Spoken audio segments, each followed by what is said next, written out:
Trap 1. Lifestyle creep. When income goes up, everything else goes up with it. A nicer apartment, more expensive food, a newer car. Each decision on its own looks completely reasonable. You earn more, you can afford it. Psychologists call this consumption-level adaptation. The brain doesn't register new expenses as luxury, it registers them as the new normal. And anything below that level starts to feel like self-denial, a step backward. So you don't feel like you're spending more, you feel like you're simply living the way things are supposed to be now. But here's the thing. Freedom isn't the number in your account. Freedom lives in the gap between what you earn and what you spend. And when that gap closes every time your income grows, you're richer on paper, but not in life. You're just comfortably broke on a higher salary. That's the first trap. Trap 2. The car payment treadmill. Imagine you walk into a dealership. The manager smiles and says, "We can lower your monthly payment and get you into something new." Sounds like a deal. You sign. Here's what actually happens. The old debt doesn't disappear. It gets rolled into the new loan. The payment dropped not because you owe less, but because the term got stretched from 5 years to 7. You pay less each month, but you pay for longer. The total cost explodes. 3 years later, it all repeats. New deal, new lower payment, new longer term. Each time you restart the clock, each time the debt exceeds the car's actual value. You think you're upgrading. Really, you're just renting on worse terms, and you never own anything. Someone nearby bought a car once and has been driving for free for years. You're still paying, always paying. Trap 3. The minimum payment illusion. And while you're making car payments, there's a statement sitting on the table. It says, balance $3,000, minimum payment $60. $60 feels completely manageable. You pay it and move on with your life. The bank smiles. Here's what's happening behind the screen. Of those $60, only $10 actually touch the real debt. The rest goes to interest. Next month, interest is charged again on the full amount. The balance barely moves. At this rate, that same debt takes more than 12 years to pay off, and in the end, you'll pay nearly double what you originally spent. The brain sees a number it can afford and stops analyzing. It doesn't think about the math underneath. It just feels relief. I'm managing. But this isn't managing debt. It's feeding it. The minimum payment isn't a life raft. It's slow drowning that looks like swimming. Trap 4. Keeping up appearances. A coworker bought a new watch. The neighbor renovated their kitchen. A friend posted photos from Paris. And suddenly your own life starts to look somehow less, smaller, like you've fallen behind. This is how the social comparison mechanism kicks in. The brain is evolutionarily wired to monitor status within a group. It was once a matter of survival. Today, survival has been replaced by likes and impressions. But the reaction is the same, a sense of threat, the need to catch up, to prove yourself. And so the card comes out again. A designer bag to signal taste. Dinner at an expensive restaurant to be seen there.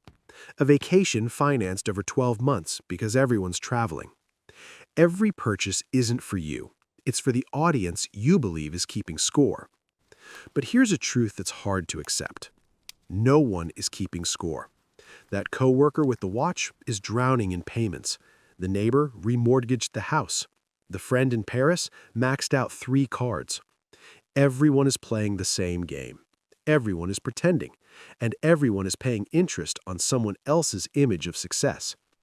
The appearance of success costs actual success, and nobody's even looking. Trap 5. House poor. The bank ran the numbers and said, you qualify for $400,000. That sounded like permission, like confirmation that you'd made it. You took the maximum, maybe even a little more. The mortgage fit into the budget, and you convinced yourself the rest would work itself out. Then reality arrived. The mortgage eats half your income, property taxes, insurance. The air conditioner died in July. The roof needs fixing. One broken appliance and it's already a crisis because there's no buffer at all.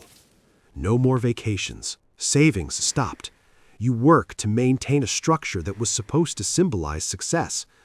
The bank approved the maximum you could pay, not the maximum you should have taken. It's profitable for them to issue the biggest loan possible.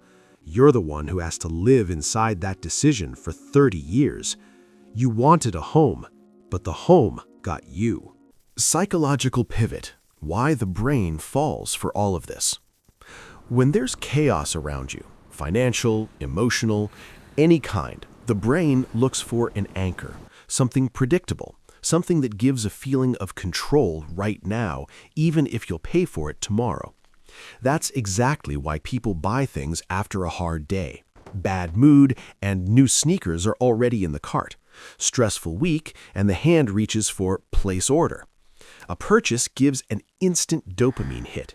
The brain feels relief. The problem seems to retreat. An hour later, the dopamine is gone, but the debt remains. Now there are two problems instead of one, the original one and the one you just bought. So next time, you need a bigger purchase. The cycle closes in on itself. This isn't weakness. This is emotional regulation through consumption. The brain literally uses shopping as a painkiller. The problem is that the bill arrives long after the pain is gone. Trap 6. Paying for convenience. $5 here, $12 there. Food delivery because you don't feel like cooking. A subscription you forgot to cancel. Paid parking closer to the entrance. A premium feature in an app you used once. Each of these expenses on its own, a trifle. Together, over a year, they drain $4,000 to $6,000. The brain doesn't flag small things as threats. It's wired to notice big expenses. The small ones just pass through the filter undetected. The damage hides in repetition. You're not buying comfort, you're renting it every day, and every day it costs more in total. Trap 7. The retirement delay. You're 25. Retirement feels like something out of distant fiction. Right now, there are real bills. Loan, rent, food. You tell yourself, I'll start saving next year, when I earn more, when things stabilize. But here's what time does to money. $100 invested at 25 grows in a completely different way than the same $100 at 40, not because you try harder, but because the first scenario has more time for compound interest to work. $200 a month starting at 25, and by 65, that's over $500,000. The same $200 starting at 40 barely crosses $200,000. Same effort, staggering difference, just because of time.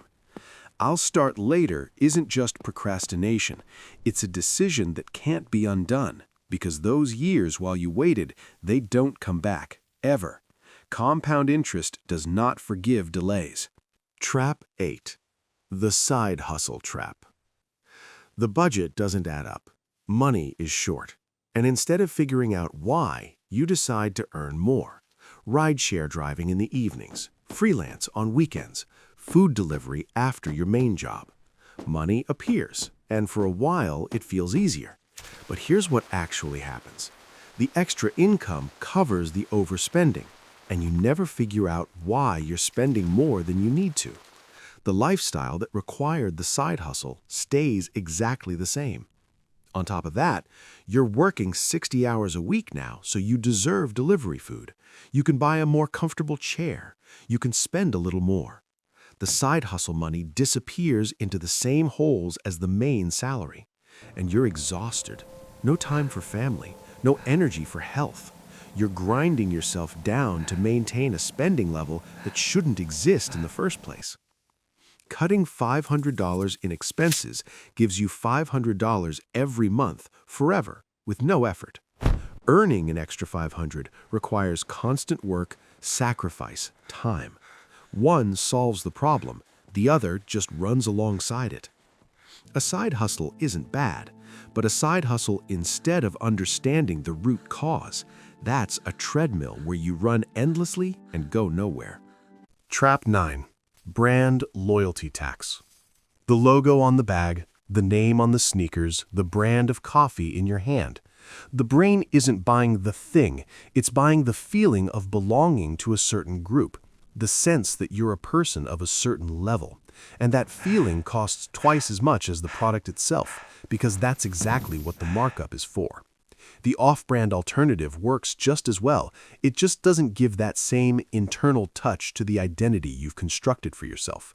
You're not loyal to quality, you're loyal to a story about yourself that someone sold you along with the packaging.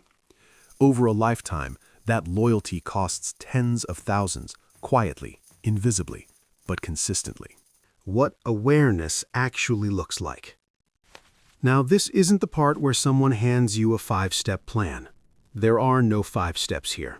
And honestly, you've probably already read enough 5-step plans to know they rarely stick. But there are a few things worth simply noticing. Not changing, not fixing, just noticing. The first one is the gap. That space between what comes in and what goes out. Most people have never actually looked at it clearly, not because they're afraid, but because nobody ever told them it was the most important number in their financial life. Not the salary, not the savings account balance. The gap. Even a small one, even an uncomfortable one. Just knowing it exists changes something quietly in the background. The second thing worth noticing is the trigger. What happens right before you spend money you didn't plan to spend? Is it boredom? Stress? A moment of comparison? Someone's photo, someone's car, someone's life that looked better than yours for 30 seconds. The purchase itself is never really the beginning of the story. It's always a response to something earlier. And when you start seeing what that something is, the purchase loses a little of its automatic power. The third thing is time, not in the abstract motivational sense of time is money, more literally than that. When you're about to make a decision that feels urgent, a deal that expires, a limited offer, a payment that seems smaller than it is, your brain is being rushed on purpose. Urgency is a design feature, not a coincidence. The antidote isn't willpower, it's just a pause, an hour, a day. Sometimes that's all it takes for the fog to lift and the actual math to become visible. And the fourth, perhaps the quietest, is identity. A lot of spending isn't really about the thing being purchased, it's about who you believe you are, or who you're trying to show the world you are. The brand that signals success, the house that signals arrival, the vacation that signals freedom. None of these are wrong desires, but when you start to separate the desire from the debt it creates, something shifts. You start asking not, can I afford this, but is this actually the story I want to tell about myself? None of this requires a spreadsheet. None of it requires sacrifice or suffering or giving up coffee. It requires something quieter and in some ways harder, just a little more honesty with yourself about what's actually happening and why. The wolf doesn't hunt blindly. He watches first. He learns the terrain. He understands the pattern before he moves. That's all awareness really is, watching the terrain, understanding the pattern, not judging it, just seeing it clearly enough that you stop walking into the same clearing, expecting a different outcome. Closing. Self-acceptance. And when you see all of this together, the first impulse might be shame, the feeling that you were doing something wrong, that you should have been smarter, more careful, more disciplined. But stop. Every one of these traps worked not because you're weak. It worked because it was engineered for your brain, for its need for safety, for recognition, for relief right now, for its inability to clearly sense a slow threat that accumulates over years. You're not broken. You're simply a person who lived in an environment specifically designed to make you spend. And the fact that you can see it now, that's already a different place than where you started. The wolf doesn't judge. He just watches and understands. Because he too knows what a trap looks like when you don't notice it until you stop and look back. Look back, without shame. Just look and see.